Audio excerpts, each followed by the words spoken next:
है everyone, this is Abhishek. Welcome to learning platform. ये है सीडीपी का प्रीमियर 1। इसमें हम चाइल्ड डेवलपमेंट साइकोलॉजी के कुछ इंपॉर्टेंट क्वेश्चंस करेंगे जो कि इंपॉर्टेंट होगा। जैसे कि अभी आने वाली है सीटेट, उत्तर प्रदेश में शिक्षक भर्ती परीक्षा और केवीएस जैसे तमाम शिक्षक भर्ती परीक्षाओं के लिए ये कोर्स इंपॉर्टेंट होगा।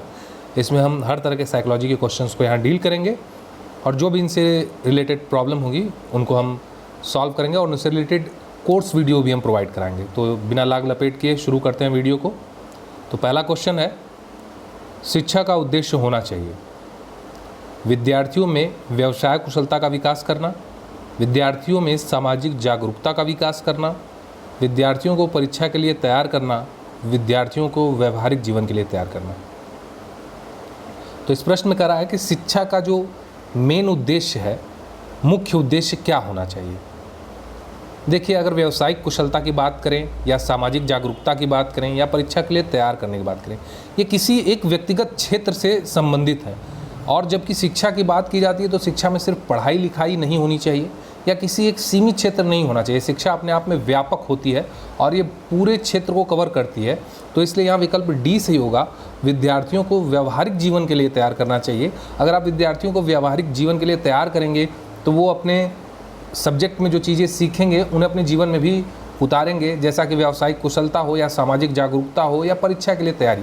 इस सारी चीज़ों की जो है तैयारी हमें शिक्षा में करनी चाहिए।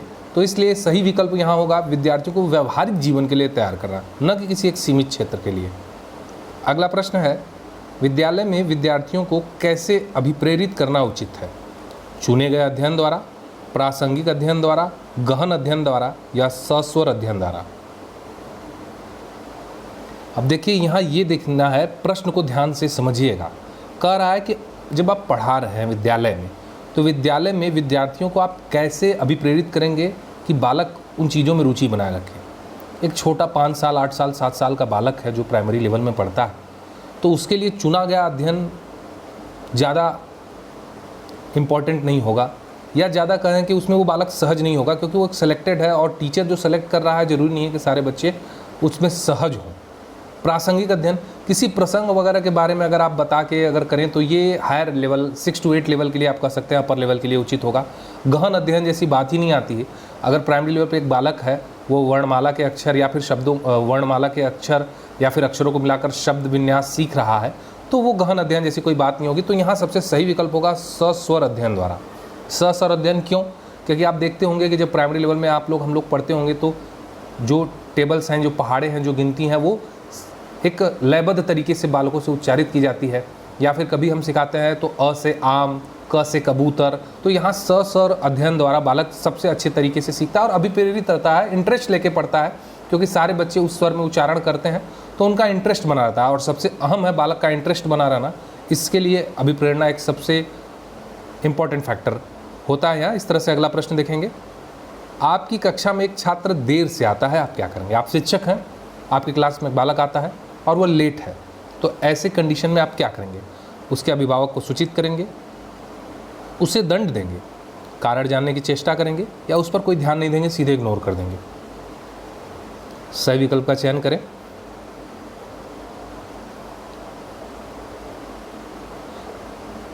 यहाँ विकल्प सही है, विकल्प सी।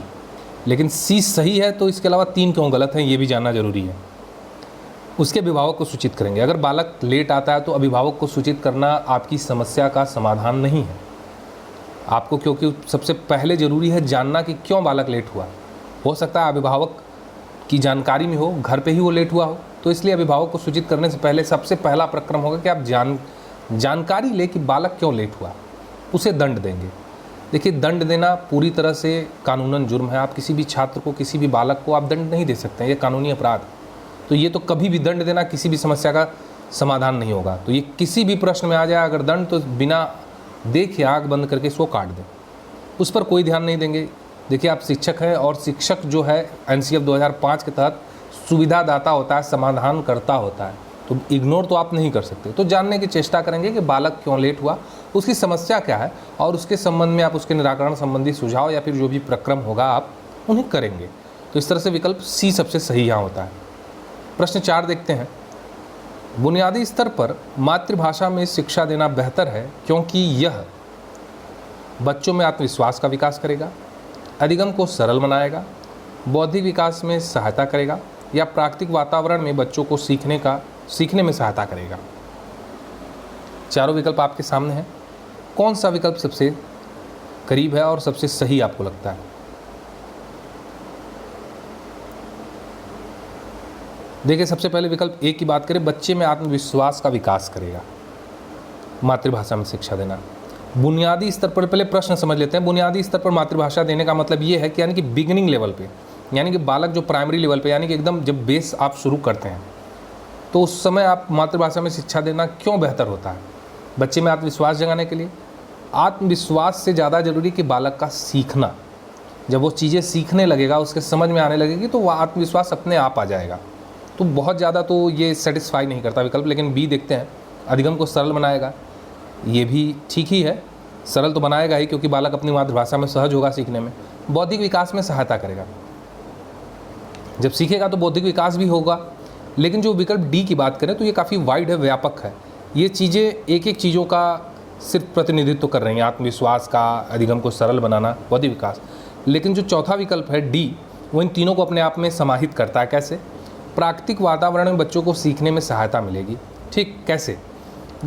अगर आप उसकी मातृभाषा में बात करते हैं तो बालक उसमें अपने आप को सहज पाता है, क्योंकि वैसी भाषा वो अपने घर पे, अपने माता पिता, अपने आस पड़ोस में देखता है। तो विद्यालय का वातावरण उसको अपने घर जैसा एनवायरनमेंट मिलेगा, उस एनवायरनमेंट में उसको अधिगम करना सरल होगा।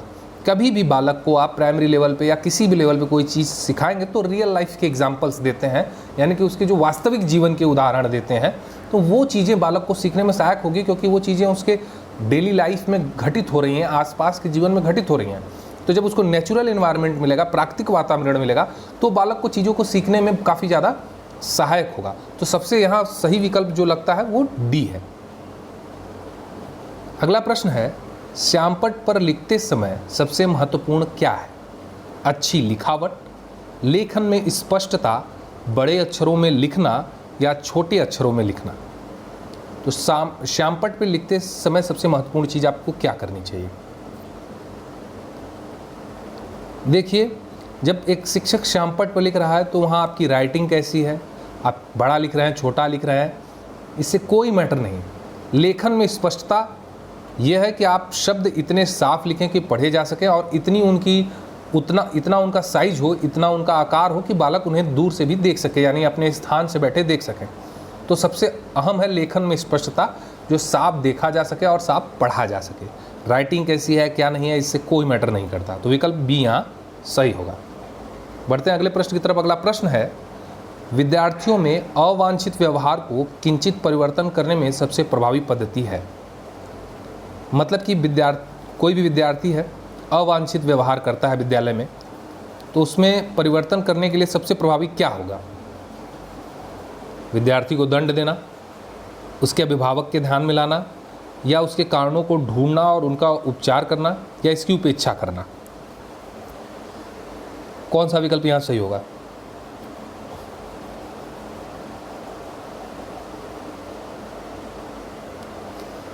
देखिए, इस बालक में किसी तरह की चीज़ें होती हैं या किसी तरह की बालक में समस्या होती है, तो सबसे पहला प्रक्रम आप जो करेगा शिक्षक, वो यह करेगा कि सबसे पहले कारण जानने की कोशिश करेगा कि बालक इस तरह की चीज़ें क्यों कर रहा है, इसके पीछे कारण क्या है।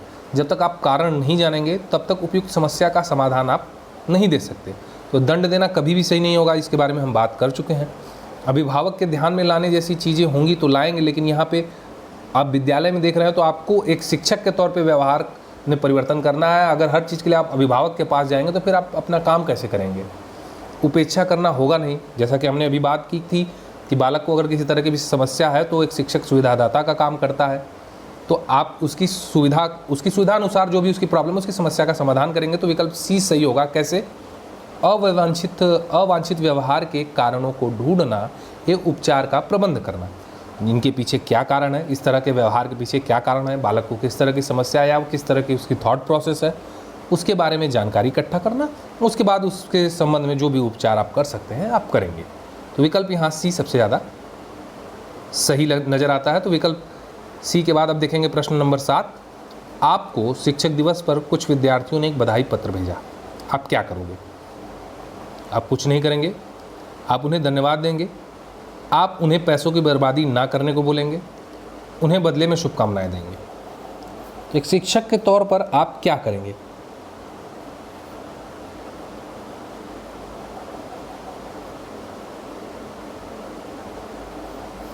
देखिए, अगर एक कोई भी विद्यार्थी आपको बधाई पत्र देता है तो उसके बदले में आप उसको कुछ रिटर्न नहीं कर सकते।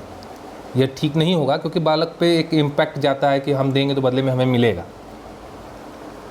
कुछ नहीं करना भी ठीक नहीं होगा। तो सबसे बेहतर होगा कि आप एक फॉर्मली एक थैंक यू नोट देंगे, यानी उन्हें धन्यवाद दे देंगे। अगर आप कुछ विद्यार्थी आपको देते हैं तो आप उनको भाई थैंक यू बोल देंगे, आपने ये जो दिया इसके लिए बहुत बहुत धन्यवाद। तो विकल्प यहाँ बी सबसे सही होगा। इस तरह का बोलना उनकी भावनाओं को पूरी तरह से डिमोरलाइज करना होगा। बड़े जब बच्चे हो जाते हैं, उनमें किशोरावस्था में बच्चे आ गए, तो आप इस तरह की सीख उन्हें देख सकते हैं कि भाई पैसे की बर्बादी मत करो, आप लोग कामयाब हो जाएंगे तो हमारे लिए बहुत होगा। इस तरह के ज्ञान उन्हें तब समझ में आएंगे जब उस लेवल के हो जाएंगे।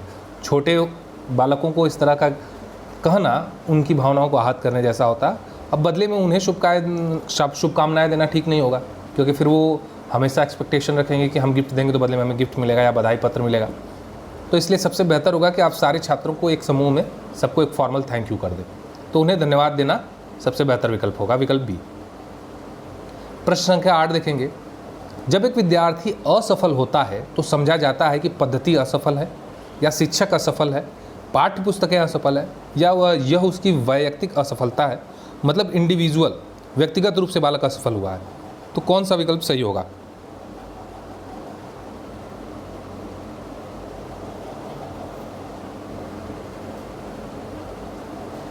देखिए, अगर एक बालक असफल होता है तो सिंपल सी थॉट समझ लीजिए कि पूरा सिस्टम फेल हुआ है, क्योंकि आप सक्षम नहीं है उसे पढ़ाने में, आप उसकी चीज़ों को सॉल्व करने में सक्षम नहीं है, उसकी समस्याओं का समाधान करने में सक्षम नहीं है। एक शिक्षक के तौर पे आप अपने कार्य करने के सक्षम नहीं है, या फिर जो भी गवर्नमेंट अपने परियोजनाएं चला रही है उनकी परियोजनाएं सफल नहीं है। क्योंकि जब आप एक बालक को चीज़ें उसकी लाइफ में, व्यवहारिक जीवन में उसको उतार नहीं पा रहे हैं, उसको सिखा नहीं पा रहे हैं, उसको पढ़ा नहीं पा रहे हैं, उसको जिस तरह की भी सुविधाएं, वो बालक कैसा भी हो, मंद बुद्धि हो, तीव्र बुद्धि हो, प्रतिभाशाली हो, जो कहते हैं कि एकदम बालक को कुछ नहीं आ रहा है, एकदम निम्न स्तर का ज्ञान है उसका, तो इस तरह के कोई भी इशू देना शिक्षक के लिए सही नहीं है। आप एक शिक्षक हैं तो आप बालक कितना भी निम्न स्तर का ज्ञान रखता है, उसके ज्ञान या उसकी समस्या जो भी उसकी प्रॉब्लम्स हैं, उसके लिए एक शिक्षक को पूरी तरह से प्रतिबद्ध होना चाहिए। तो कभी भी ये शिक्षक असफल होना एक पार्ट हो जाएगा सिर्फ, लेकिन सिर्फ शिक्षक ही नहीं असफल है, पाठ्य पुस्तकें भी उसमें है, या फिर जो भी पूरा सिस्टम है वो पूरी पद्धति ही असफल है। वैयक्तिक असफलता बालक की असफलता नहीं होगी, क्योंकि बालक अगर विद्यालय में नियमित रूप से उपस्थित है या नहीं है, या जो भी उसकी समस्याएं, अगर आप उसकी समस्याओं का निराकरण नहीं कर पा रहे हैं तो ये आपकी समस्या है। तो ये मान के चलिए कि अगर बालक असफल होता है तो पूरा सिस्टम फेल हुआ है। तो विकल्प यहाँ ए सही है। प्रश्न संख्या 9 देखेंगे। विद्यालय से विद्यार्थियों के भाग जाने का कारण है, मतलब कि कुछ बालक हैं जो कि विद्यालय से क्लास छोड़ के भाग जा रहे हैं, तो उसका पीछे क्या कारण है? कक्षा में रुचि का अभाव है, विद्यार्थियों में अध्ययन में रुचि का अभाव है, मतलब विद्यार्थी अध्ययन में रुचि नहीं ले रहे हैं, कक्षा शिक्षण में रुचि नहीं ले रहे हैं, विकल्प ए था। विकल्प सी है, विद्यार्थियों को दंड नहीं दिया जा रहा है इसलिए विद्यार्थी डर नहीं रहे हैं, भाग जा रहे हैं कि भाई चलो हमको दंड नहीं मिलेगा, या समस्या के प्रति शिक्षकों की निर्दय अभिवृत्ति है इसलिए भाग जा रहे हैं। किस कारण से बालक कक्षा छोड़ के भाग रहे हैं? सही विकल्प बताइए।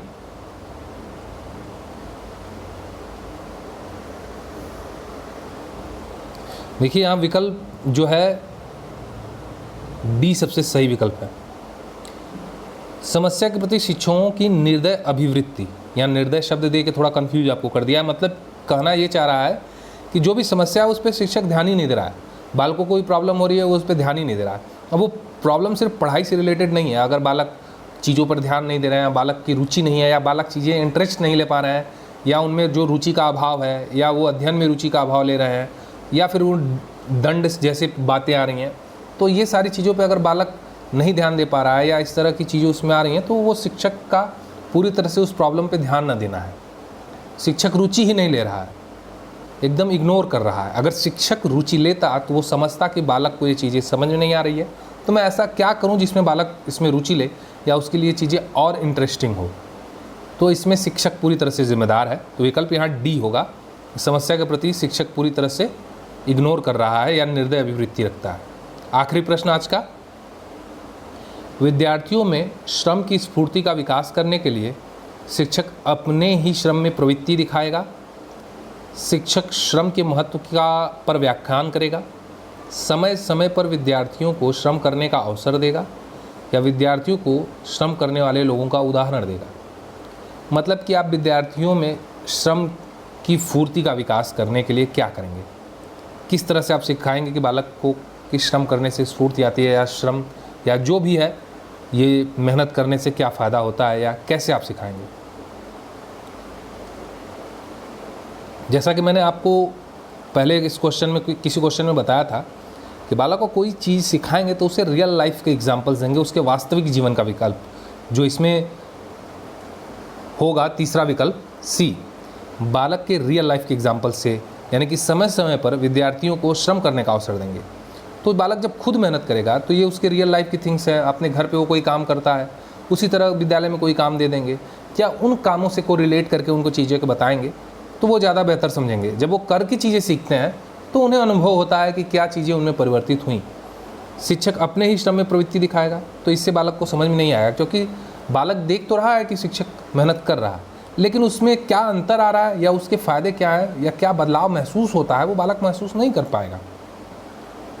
शिक्षक श्रम के महत्व पर व्याख्यान करेगा। एक कक्षा 1 से लेकर 5 या 6 से लेकर 8 का भी बच्चा है तो व्याख्यान उतना उस पर इम्पैक्ट नहीं डाल पाएगा, लेकिन अगर बालक खुद श्रम कर देखेगा तो ये सबसे बेहतर विकल्प होगा, जिसमें वह मेहनत करके महसूस करेगा कि थकान कैसी होती है, या फिर मेहनत करने पर पसीना निकलता है तो ये क्या होता है, फिर करने के बाद आपको जब रिलैक्स होता है तो बॉडी कितनी आपकी फ्री महसूस होती है, कितनी एक्टिव महसूस होती है, ये सारी चीज़ें वो बालक करके अनुभव करेगा। तो इस वीडियो के लिए इतना ही। उम्मीद है आपको ये वीडियो पसंद आया होगा, और इस तरह से ही अब आपको डेली शाम को 4 बजे ये CDP सेक्शन की वीडियो मिलेगी, चाइल्ड डेवलपमेंट साइकोलॉजी। इसमें हर तरह के क्वेश्चन करेंगे, बेसिक से लेकर जो कि एकदम काफ़ी अच्छे स्तर तक के प्रश्न को भी हम करेंगे, जो हर तरह की साइकोलॉजी में आपको मिलते जाएंगे। धीरे धीरे लेवल हम बढ़ाएंगे, ये नहीं कि पहले ही दिन ही आपको हम एकदम कठिन प्रश्न दे दें। आपको सब बेसिक लगेंगे, लेकिन ये बेसिक क्वेश्चन ही हैं जो 1 नंबर हमारे बढ़ाते हैं। और जो भी कोर्स वीडियो भी ज़रूरत होगी आप लोग अगर कहेंगे तो हम उससे भी प्रोवाइड कराएंगे। तो चलिए मिलते हैं कल शाम को 4 बजे। Thank you very much.